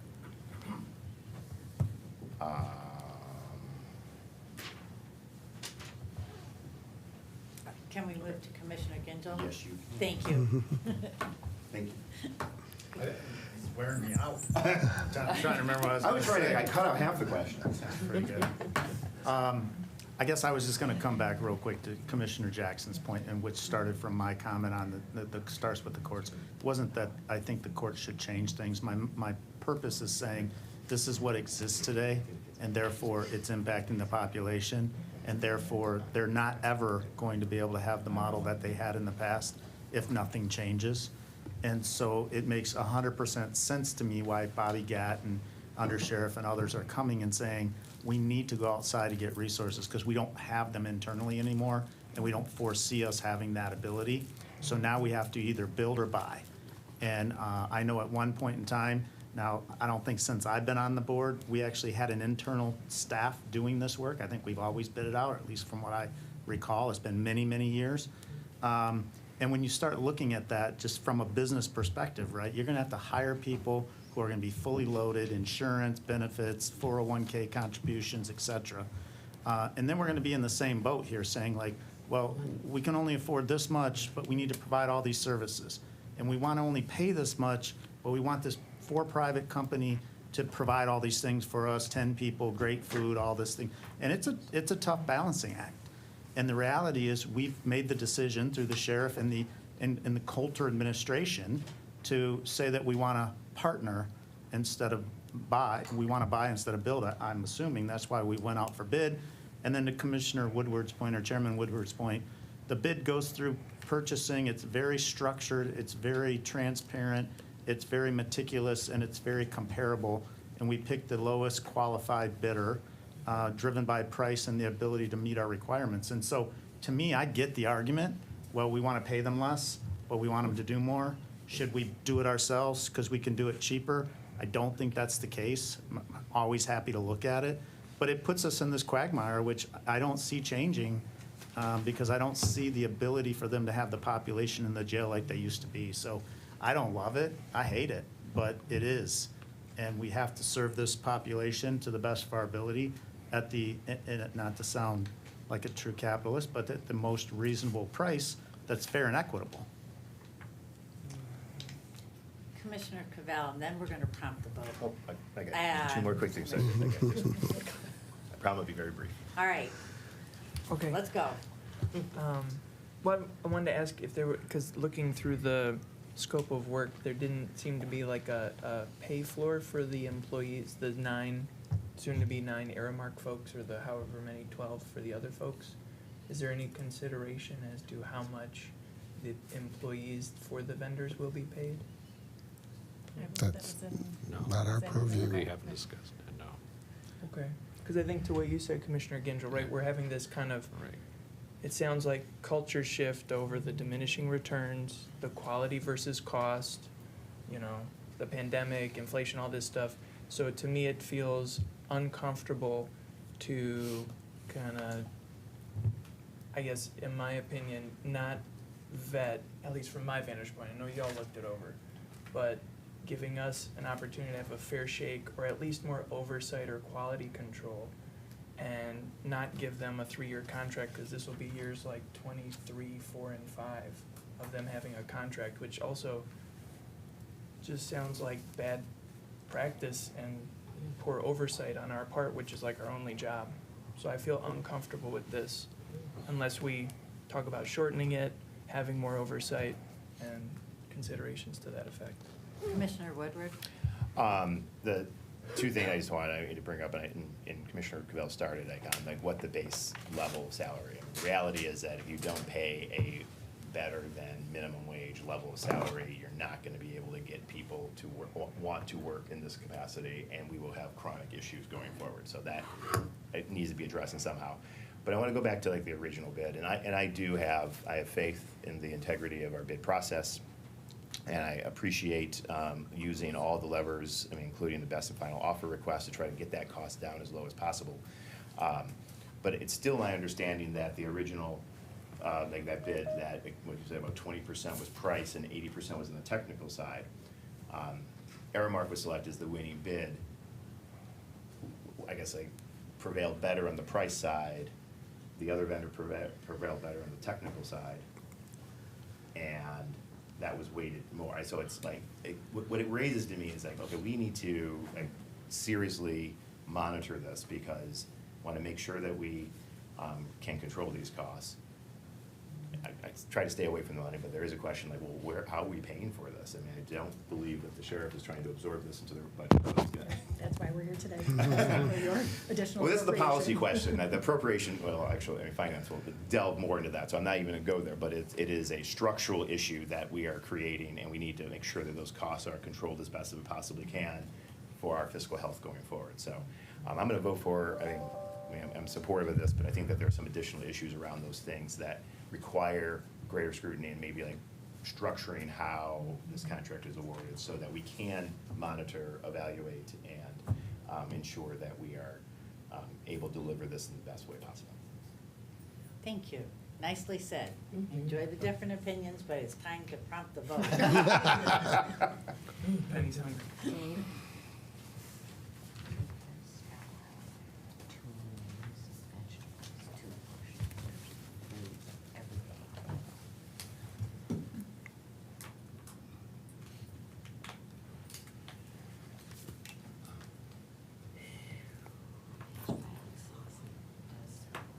We have 9 yeas and 9 yeas and 1 nay. All right, motion carries. Thank you. Thank you. And thanks to you both for being here. All right, our next item is from the Sheriff's Department, a grant application with the Michigan Department of Natural Resources for the 2023 Marine Safety Program. I have a motion by Commissioner Nelson, support from Commissioner Ginto. Anything you want to add about the grant for marine safety? Nope, this is just our annual application, and obviously, we ask for as many eligible expenses as we can. This year, we're asking for almost $626,000. Last year, we only got $166,600, but we're always trying to maximize our dollars, so. Thank you. And again, it's a grant application. Absolutely, yeah, just Commissioner application. Nelson? Thank you, Madam Chair. Excuse me, guys. I know that every year we talk about this when it comes up, and we shoot for the moon in regards to high dollars. And year after year, especially these past few years, we get pennies. So I know that from what we submitted from the funding request last year, what was that? I want to say it was in the 500, I'll verify Okay. for you, but I And think it was in the bring this up $500,000 because range. It's a when we got- conversation yeah. I know that this committee has had a lot. I know we've had other conversations outside of this, specifically in regards to how in the world do we guarantee and ensure the safety on our lakes in not only the most cost-effective way, but knowing that there's challenges. So I'm hopefully this year with a lot of the exposures that people found throughout the pandemic outside and on our lakes, I am hopeful that we get more money because out of the maybe 500,000 from last year, what we got a little over 100,000, which is great, but when you really take a look at the things that we need to ensure the safety on the lakes, it's a lot more than that. So here's hoping we'll get more money than we anticipate. Which is why we, like you said, we shoot for the moon and Yeah. hope for the best. Thank you. Thank you. Commissioner Joliet? Thank you. I echo Commissioner Nelson's thoughts. I'm obviously part of Waterford and Independence. We have all of the lakes, and it was great to see the presence on the lakes, especially during the holiday weekend. Obviously, there's not enough funding for all of the lakes, but should this grant come through at a higher amount, do you foresee that changing? As far as staffing on the lakes? Yeah. And we could absolutely talk about that, because obviously if they fund more We can do staffing more. and Okay. more hours, then we'd get, and I think there's some equipment in here as well too, so. as long as we I have was the- seeing how yeah, that as was long as- Yep, as long as we have the boats and we have the staffing, then absolutely, that would be something that, we would be able to discuss about increasing the Further, hours of okay. presence on the lakes, so Right. outside of the contracted areas that we've talked about previously. Okay, thank you. Commissioner Nelson, followed Thank you, by Madam Chair. Just quickly, I do want to, as Commissioner Joliet was sharing some of the things, I know that we still have and plan to move forward. I think at this point, I don't know otherwise, but with the additional, we do have $50,000 from the grant program that we put in place for last boating season. So that is something that we Right. have to work with when it comes to making sure that we are maintaining patrol. So I just wanted to throw that in. Commissioner McGilvery? Yeah, I remember all the years that Mr. McCabe told us that we had the most boats registered in the state, county-wise, and our funding was never increased. I'm sure that the Sheriff's Department has a lobbyist that represents them in Lansing. Yes. And are we trying to increase that funding? We are always Oh, trying to yeah. increase our- Yeah. our funding. Well, why is it that we're not having any luck? Maybe that's a better question. So my understanding is obviously we're competing, so Michigan's surrounded by water. So we're competing with those, even if they have less lakes, we're competing with all of the counties and municipalities that are actually on water versus inland lakes. And all their lobbyists don't want to change because they're getting the bulk of our money. Well, certainly that's the case, but my point being, we have a lot of inland lakes, and I've been out to some of those lakes on the weekends, and they're very busy.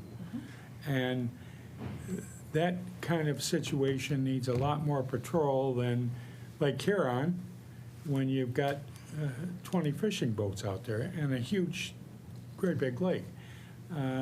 You take Pontiac Lake, for example, there's boats zooming around there all the time with swimmers in the water and everything. So I guess we need to work harder at trying to prove our point to the state, whether that be a video or photos or something in comparison to the other.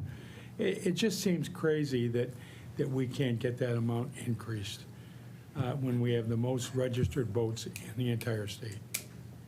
Commissioner Gershenson? So maybe, Lago, when Jim Ryan comes to the next meeting, the next update, maybe we could put it on his agenda from us as well. Yeah, and others throughout the county organizations. Yeah. Commissioner Ginzel? I think it'd be a great discussion to have with Jim Ryan.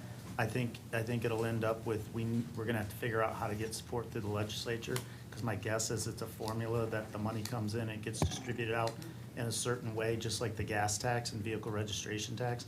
We don't get our fair share of vehicles and gas tax either. So you're gonna have to get the members of the legislature and ultimately the governor to decide that they wanna change the formula in which the boat registration revenue gets redistributed, which might mean somebody in Kent County is going to have to say, hey, I'm happy to get less for my constituents to give more to those constituents based on who's paying what.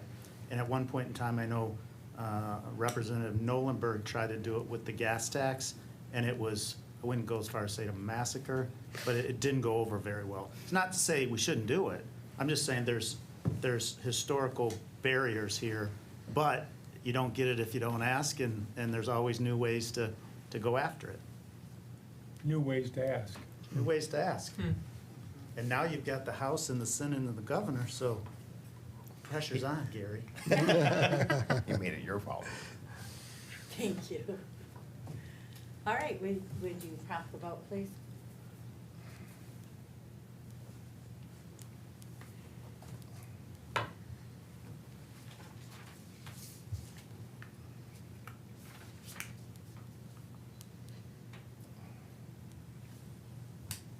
We have 9 yeas, 0 nays. All right, motion carries. Thank you. Last item from the Sheriff's Department is a grant application with the Office of National Drug Control Policy for the 2024 High Intensity Drug Trafficking Area Program. And this is a grant application with no match. I have a motion by Commissioner McGilvery, support from Commissioner Joliet. Okay, so this Anything- is our annual application for the HIDA grant. This year, we're applying for $132,300.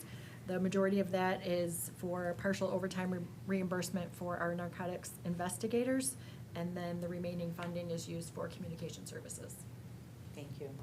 or will be if we get it, and hopefully we're back here asking you for your acceptance. Any comments or questions on this grant? All right, prompt the vote, please.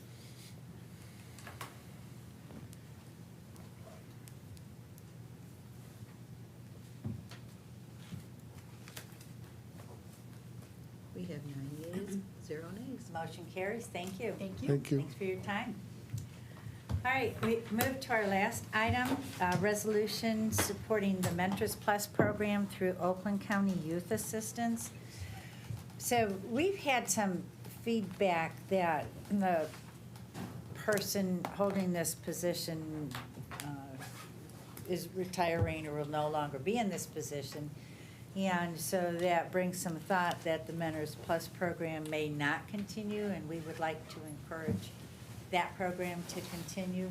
I am a youth assistance chair, and I understood that they weren't going to continue the program, but for a different reason than the person retiring or the budget. But regardless, it's youth assistance is a valuable program.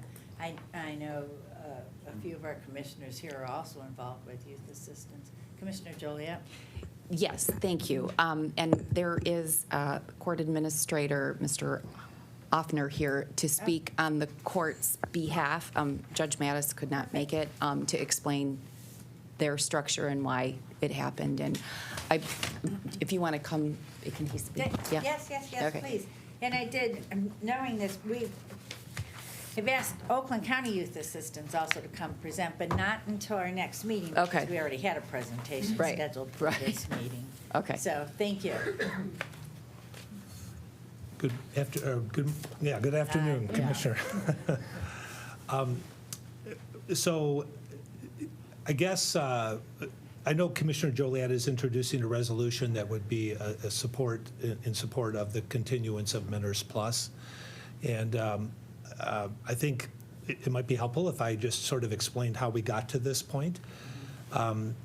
You may remember that a couple of years ago, the county executive asked all of the elected officials and the departments under his authority to make budget cuts, and it was going to be a 5-year program. And they stressed that it should be personnel cuts. And our budget task was $1.8 million, which is sizable. I mean, you can imagine if you had say a position costs $60,000 or $70,000, you add fringe benefits, that's about $100,000 per position. That would be like 18 positions for us to get $1.8 million. So it was going to be a pretty monumental task for us. They asked that it be $1.1 million in the first 2 years, and then the $700,000 would come in years 3 through 5. So we began the process of trying to identify potential budget cuts. And one of the things that the county did to make it a little easier for us, because we didn't want to harm existing employees, we didn't want to engage in layoffs, you approved the VSIP program. And the theory was that would incent some people to leave, creating vacancies, and that we would have vacant positions that we could choose not to fill and delete, thus producing the cost savings that the county desired and not harming employees in the process. So that was important and helpful.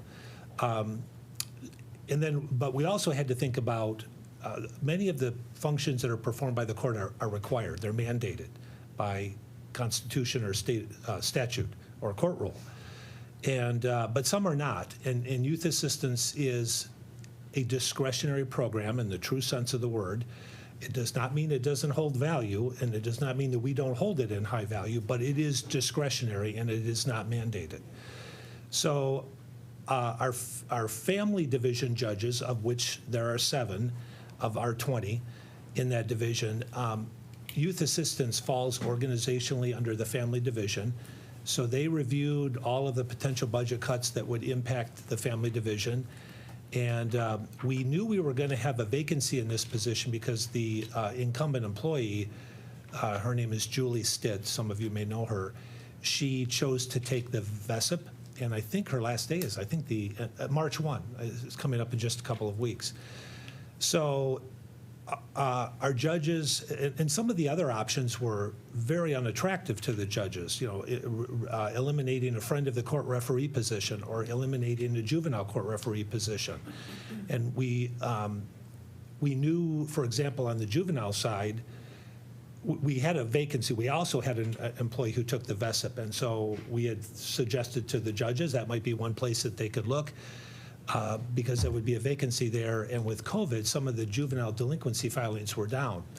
But then the age 18 legislation was adopted, you may remember, which said that if you're age 18, you're now under the umbrella of the juvenile court. And so to the best of our ability, we tried to determine how many additional juveniles that would bring into our system, and we estimated about 250, 260. And so we knew that we couldn't eliminate that position, despite the fact that we knew it would become vacant because of a retirement. So when the dust settled on everything, the family judges, difficult as it was, made a recommendation that we would delete, among a lot of positions, the YA casework position that was facilitating the Mentors Health program. Then my chief judge appointed a committee of 8 of his colleagues. We call it our Circuit Court Budget Committee. And the family judges, all of our budget cuts were then, from our civil criminal division and our family division, were sent to this budget committee. And they reviewed them all, agreed with that, sent a recommendation to the full bench agreed. So we had like 3 levels of review. And it was not made flippantly. I just want to assure you of that. It was a lot of consideration and so forth.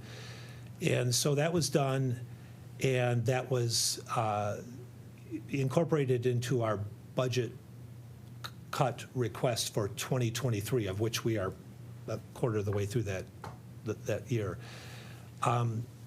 Then the county executives told us, and this was a joyous occasion, that we wouldn't have to cut in years 3 through 5.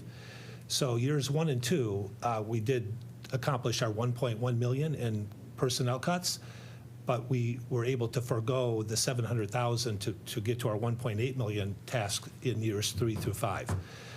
So that's kind of the background as to how this position came to be proposed for elimination. But our judges know the value of the Mentors Plus program, which conceptually at a high level is this individual's task was to try to recruit volunteers to serve as mentors. And there's a whole lot of work that goes with that. So I'm really simplifying it, and I apologize for that. There's a lot behind the scenes. To try to get mentors and then match them with kids who the juvenile caseworkers who are working in all of your school districts would deem eligible for that program.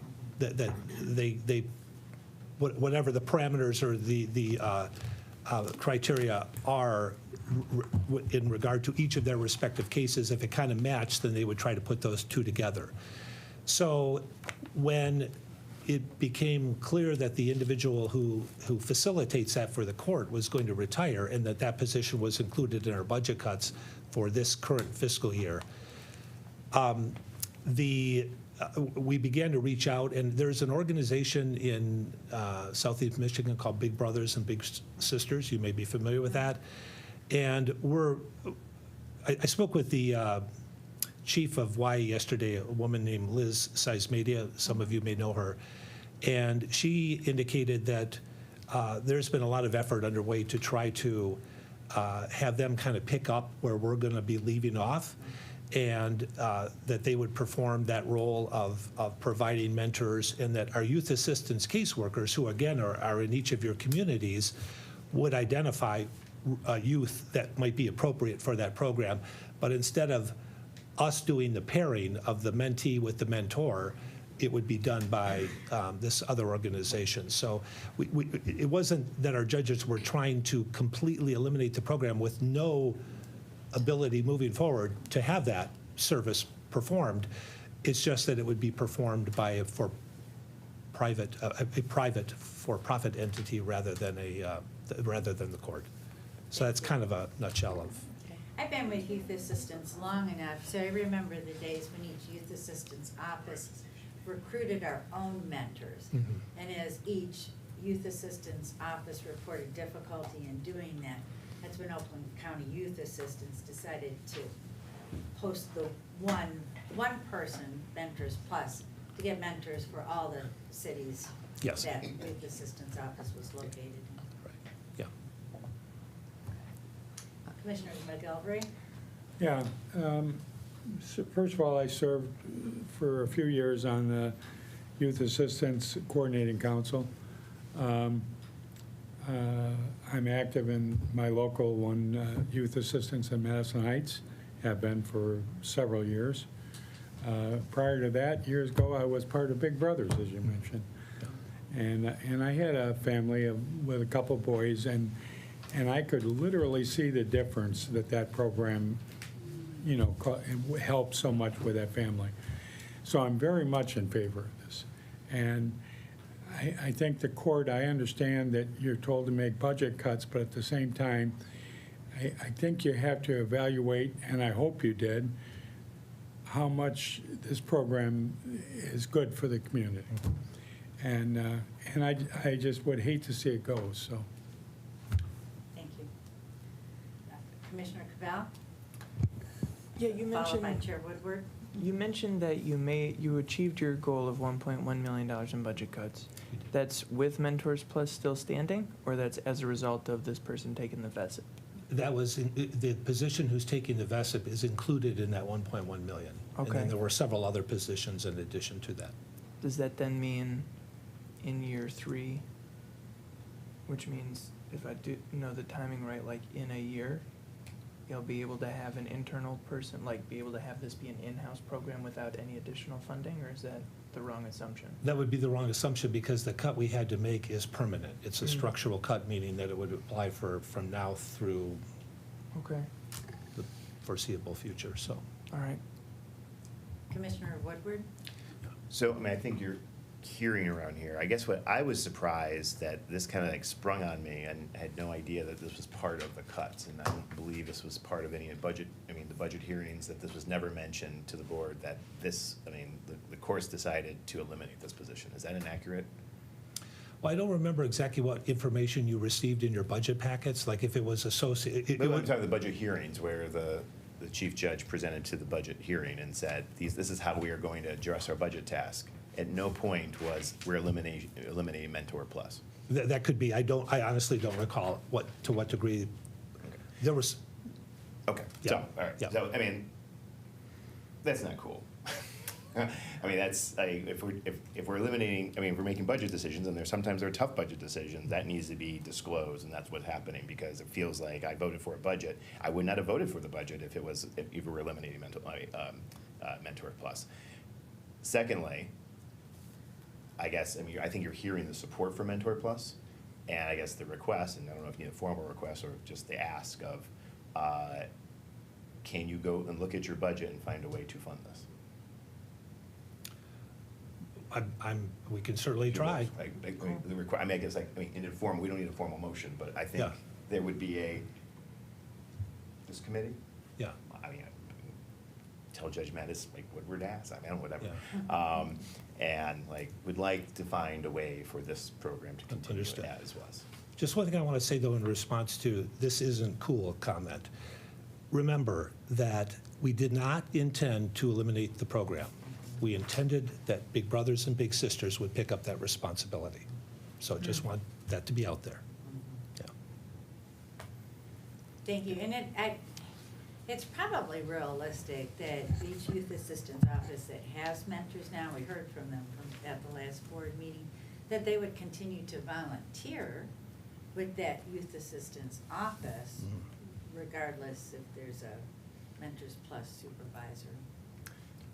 But I think the issue is that with absent a coordinator in that role, that the program, according to those two, Falls back to the caseworker to monitor. Exactly. Right. Exactly. Yeah. Yep.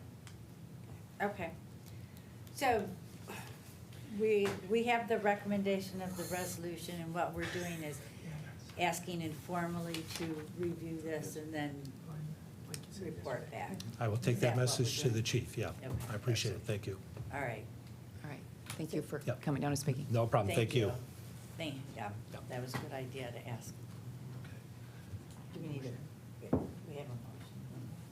Thanks for your patience on that. Okay, so then we need a motion to support continuing the Mentors Plus program through Oakland. I have a motion by Commissioner McGilvery, support from Commissioner Joliet.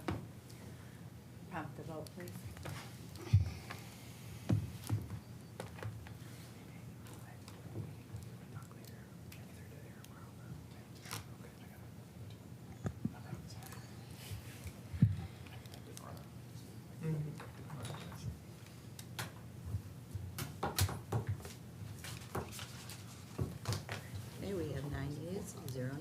All right, motion carries. Thank you.